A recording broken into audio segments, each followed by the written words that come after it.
During the bicentennial year, I heard a friend of mine on television say it's about time people realize that this republic was founded by men of God and men of prayer. I said to my wife, that's only half true. There were men of God and men of prayer in the revolution. There were some who were not. Who could call Tom Paine a man of God? He died in disgrace. On the other hand, Thomas Jefferson was a great man, but he didn't believe in the God and Father of our Lord Jesus Christ. When he wrote the Declaration of Independence, he didn't mention God, and the religious people ganged up on him and said, you must mention God, so he worked it in. We hold these truths to be self-evident, that all men are created equal, they're endowed by their Creator with certain rights. And he spoke of nature's God.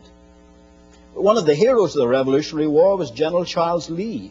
And he said, let's tear down all the churches. They stand in the way of progress. On the other hand, they say that George Washington was a man of prayer. I understand his prayer life reached a climax at Valley Forge. He needed to pray there, all right. There were evangelicals and there were freethinkers working together for the independence of this country.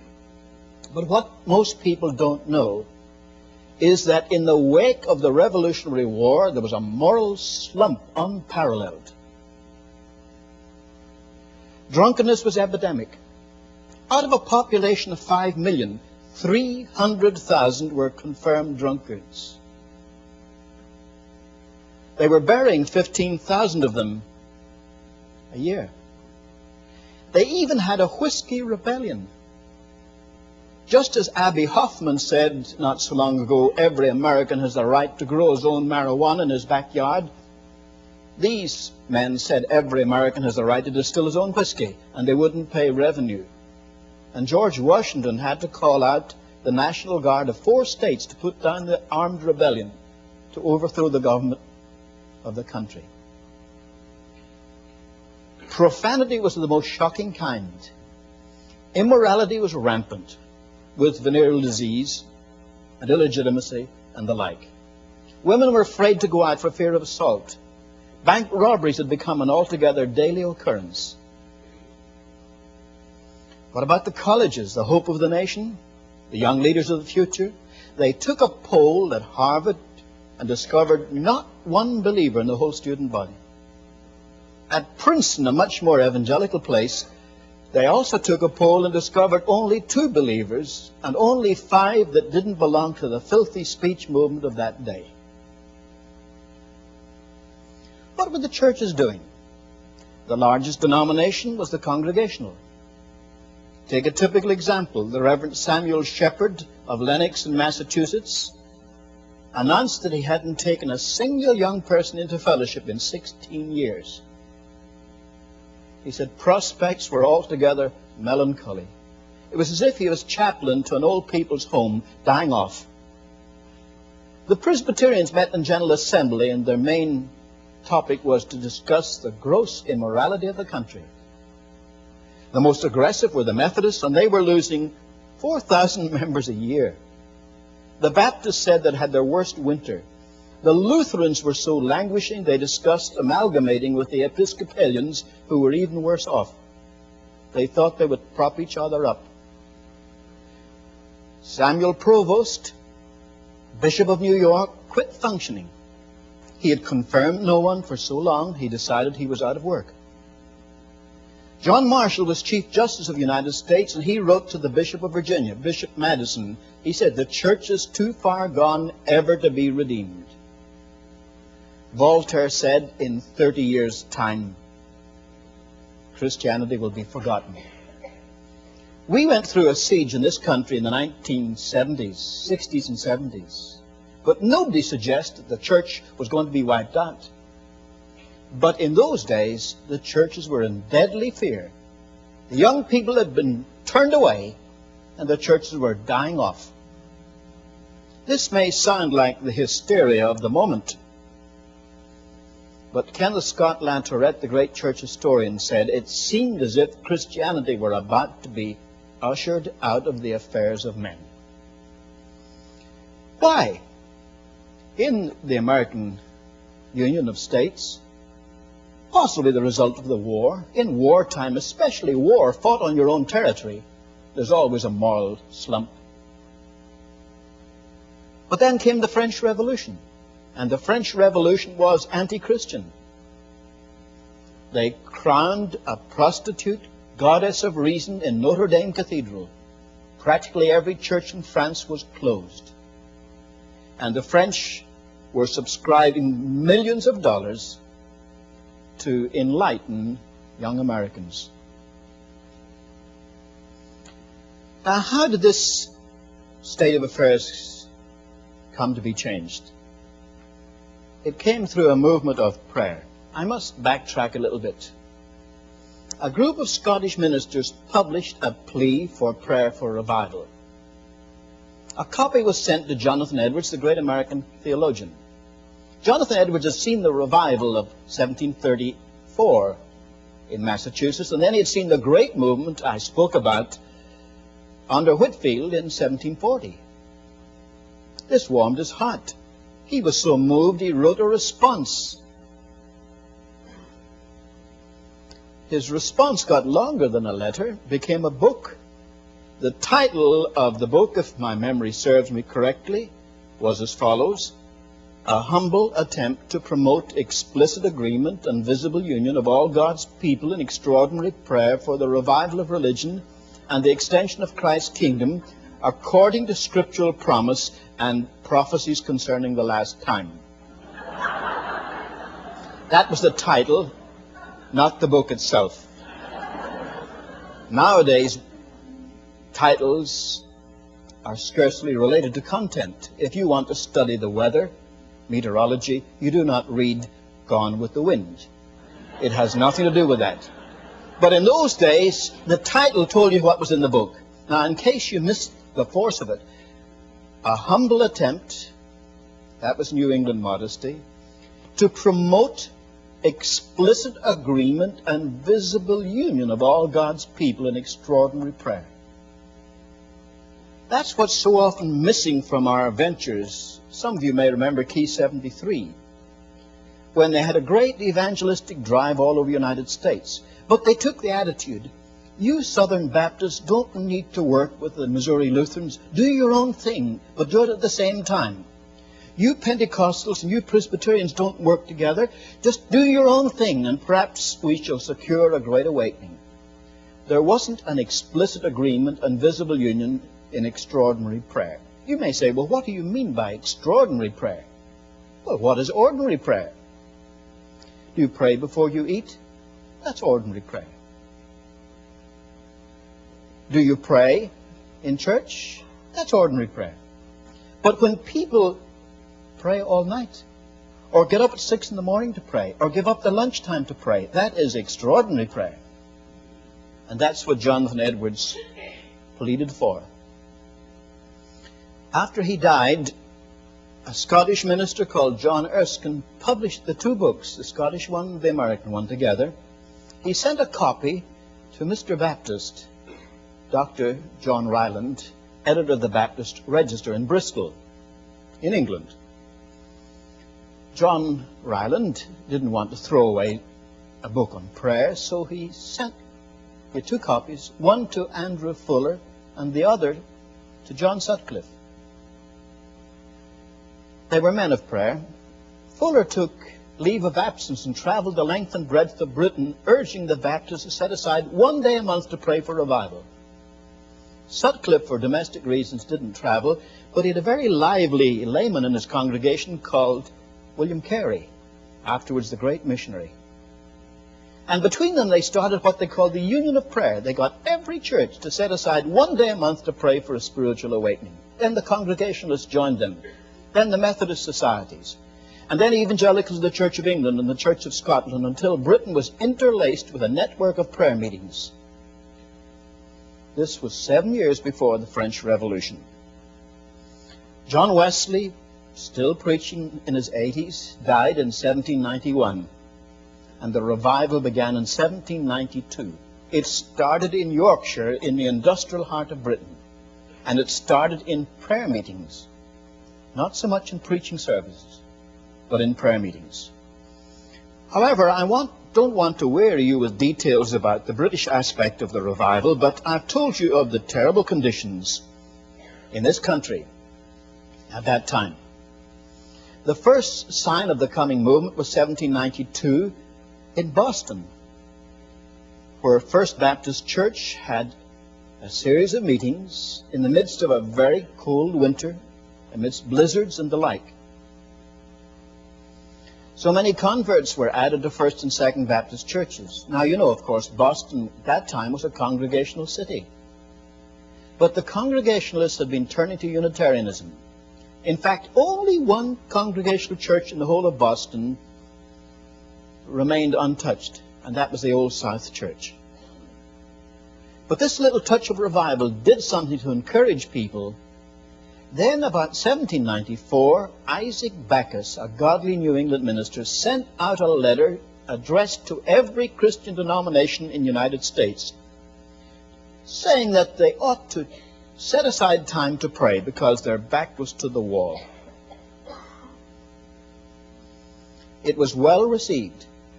The Presbyterian synods of New Jersey and Pennsylvania adopted it. Bishop Asbury adopted it for the Methodists.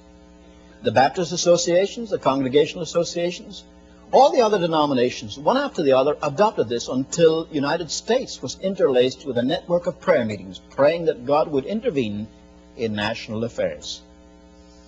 The revival began towards 1796. By 1798, it was general. Churches crowded out.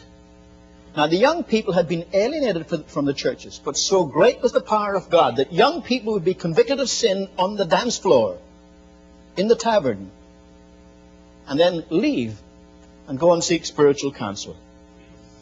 This happened all over New England. And by the way, I noticed in every report it says, without extravagant outcry or ranting. There was a reason for that. In the wake of the former revival, there was a man called Davenport who simply tried to exploit all the emotionalism of the previous revival. And so these ministers were careful to say it was a deep, solemn work of grace without any extravagance of feeling. I told you that in Lenox, Massachusetts, the pastor hadn't taken anyone in to membership for 16 years, but he said the showers of blessing began to fall, and then they took in 5 times as many people as any previous year in the history of the church. The revival spread to New York and Philadelphia, and then the smaller towns. The western parts of New York, among the settlers, had the most startling displays of excitement. Now, the population of the United States was largely east of the Alleghenies at that time, 3/4 of the population. And this was a deep, deep movement. Some pastors in New Jersey hit on the idea of having Aaron and Hur societies. That's a novel idea. You remember the story of Moses praying, and while he held up his hands, Israel prevailed over Amalek? But when his arms got tired, then Aaron and Hur came and propped up his arms. These pastors got the praying people of the congregation to pray for them while they preached. The result was multitudes of conversions. I forgot to mention to you that the worst conditions in the United States at that time were in Kentucky and Tennessee. A committee of Congress discovered that there hadn't been more than one court of justice held in 5 years in Kentucky. The decent people formed vigilante regiments and fought the outlaws in a pitched battle and lost. So that Kentucky and Tennessee were like Sodom and Gomorrah to the Christians. Peter Cartwright, the Methodist evangelist, said that when his father settled in Logan County, Kentucky, it was known as Rogue's Harbor. If anyone committed a murder in Massachusetts or a robbery in Rhode Island, all he needed to do was get across the mountains. Nobody could lay a finger on him. Now, there was a Scotch-Irish Presbyterian minister called James McGrady, whose chief claim to fame seemed to be that he was so ugly he attracted attention. He would stop in the street and say, "Did you see that face?" What does he do? They say, "He's a preacher." Then they reacted. They said, "A man with a handicap like that really must have something to say." So they'd come to hear him preach. They said his voice was tremulous, his gestures were coarse, and it was altogether unprepossessing. He followed the immigrants over the Cumberland Gap into Kentucky and settled in Rogues Harbor. He had 3 little box-like Presbyterian churches. He said the winter of 1799, for the most part, was weeping and mourning with the people of God. But he was such a man of prayer, he not only promoted the concert of prayer 1 day a month that all the churches were doing, but he asked his people, will you pray for me when the sun sets on Saturday for half an hour, and when the sun rises on Sunday for half an hour. It was heartbreaking work, but in 1800 there came a deluge of blessing. 17,000 people showed up for a communion service. Lots of them were not converted, so they had preaching before that. Then they had meetings as large as 25,000. This was the beginning of the great camp meeting movement. I said that in the eastern parts of the states there were no extravagances, but in the western parts there were. There were people, for instance, who would scream under conviction, some who would faint, some who would tremble, some who trembled so much they jerked. I read about all these things, but one thing I couldn't understand was the reports that I'd heard of barking. Now, I have seen people who trembled. I saw a schoolboy tremble when he thought he was going to be expelled. I saw a soldier faint when he thought he was going to be shot at a court-martial. As far as dancing for joy is concerned, just look at the giveaway programs on TV and you'll see people dancing for joy. These things you can understand. But why should anyone bark? I decided to try and research this. I read a book by F.M. Davenport which said, it was called Primitive Traits in Religious Revivals. It said there was barking on the frontier, but it was not too common. I looked for a footnote to see where he got this. He didn't have any footnote. Didn't say where it happened. Then, 40 years later, Professor Alice Tyler of University of Minnesota wrote a book called Freedom's Ferment, in which she said there was barking on the frontier and it was altogether too common. I looked for a footnote. It cited Davenport, but he didn't say that. Then a Catholic writer, Francis Xavier Curran, wrote a book, I've forgotten the title, in which he said there was barking on the frontier and it was disgraceful. I looked for footnotes. Davenport and Tyler. So I thought, well, let's go back. That's what an historian does, go back to books written at the time to see what they said then. I got David Benedict's History of the Baptists, a huge tome. He knew how many Baptists there were in Islington and London, how many Baptists there were in Hogs Hollow in Tennessee. He wrote to them all, got all their statistics, and wrote this great encyclopedia of Baptists. So I could hardly wait to turn to the revival in Kentucky, 1800. And there it said, the Baptists did not bark. But it said, the Presbyterians did.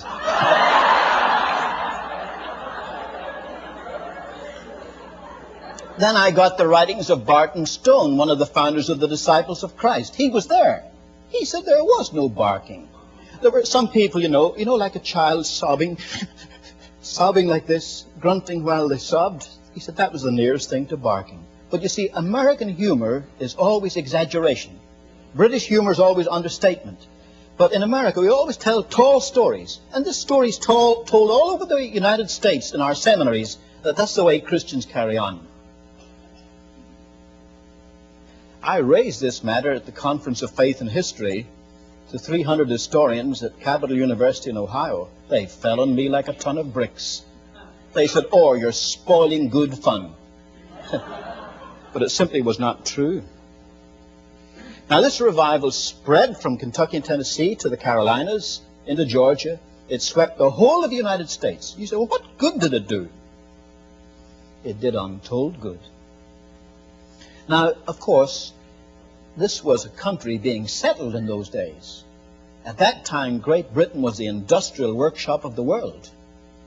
And they had problems we were to face later. But it was out of this revival that came the abolition of the slave trade. William Wilberforce went into Parliament to stand for God and righteousness. The result was the abolition of the slave trade. You have read or seen that film, Roots. It's not exaggerated. The conditions on the slave ships were so terrible that 50% of the slaves never reached the plantations.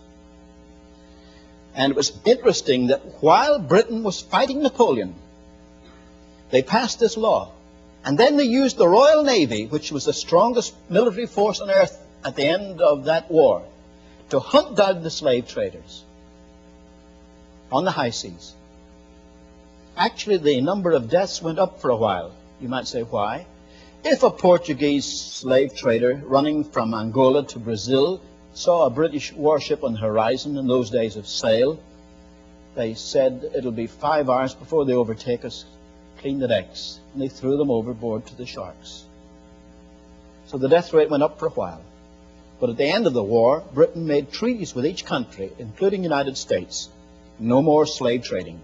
That came out of the revival. Most Americans don't think much of George III, but I was interested to notice that Prince Charles on television the other day said we regard him as a good king. He blundered in his American policy, but he was very good in England. He heard that a single teacher was teaching a school of 800 boys. I wonder if there's a Sunday school teacher here who has 8 boys. What's your problem? They've got a very short attention span, to say the least. You have to control them. The king thought, how could one teacher run a school of 800 boys? He got his coach, and coachmen went down to visit the school on Borough Road in London. Joseph Lancaster was the man. He was a Quaker, and this was in the revival. The king said, my good man, how do you maintain order? And Lancaster said, by the same principle that thy majesty's army is kept in order, by the chain of command. What he had done was to take a dozen boys off the streets. At that time, people were working a 16-hour day. They had no time for their children. The children were little vandals running the streets, wild. He said to the boys, I'll teach you to read and write. They said, what good would it do us? He said, then you'll get a job, and he persuaded a dozen. After teaching them for a year, he said, now, if I teach you next year, second year, would you teach first year? And then when they got to third year, he taught third year, they taught second year, and second year taught first year. You say, would that work? Just take a 14-year-old boy and put him in charge of some Cub Scouts 10 years of age. Will he exercise authority? Of course he will.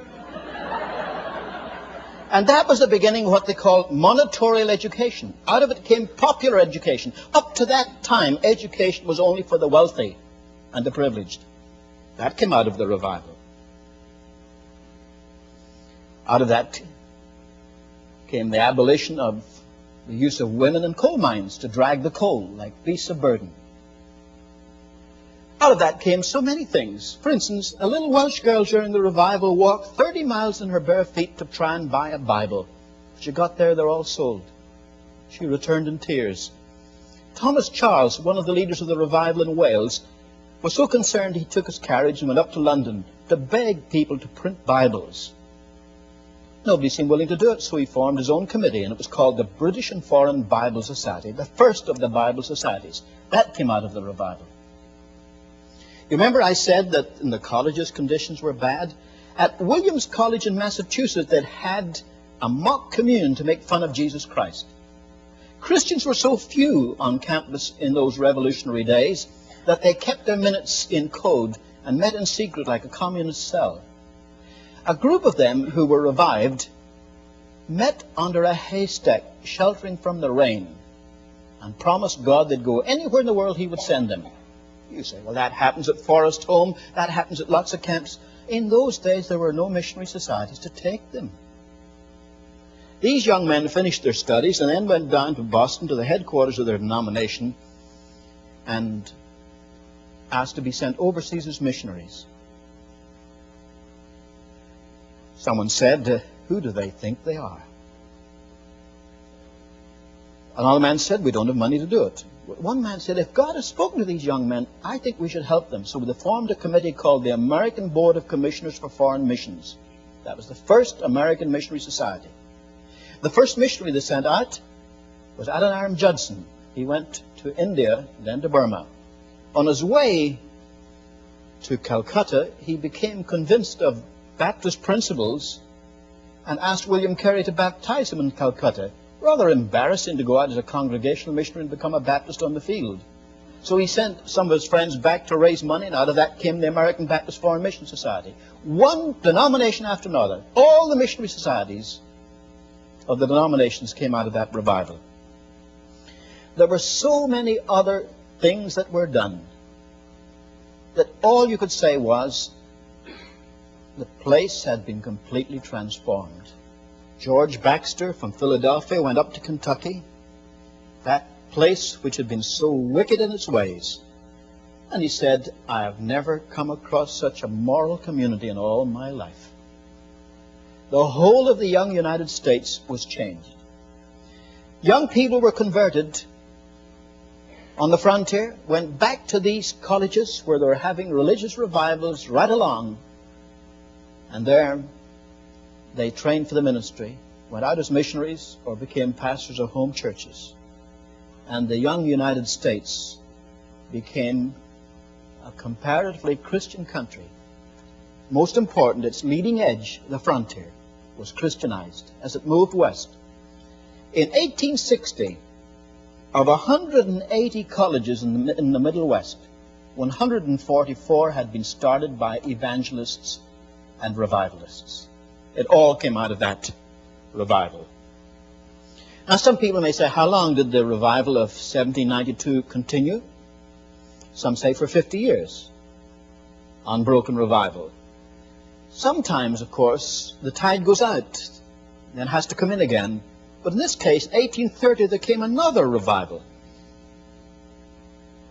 that strengthened the work. But that's another story. All I'm trying to tell you is this. The Great Awakening of 1792 came about because in Britain they formed a union of prayer, and because in America they formed what they called the Concert of Prayer. Prayer is the least of what we can do to bring about a spiritual awakening in our time. May God grant it. Amen.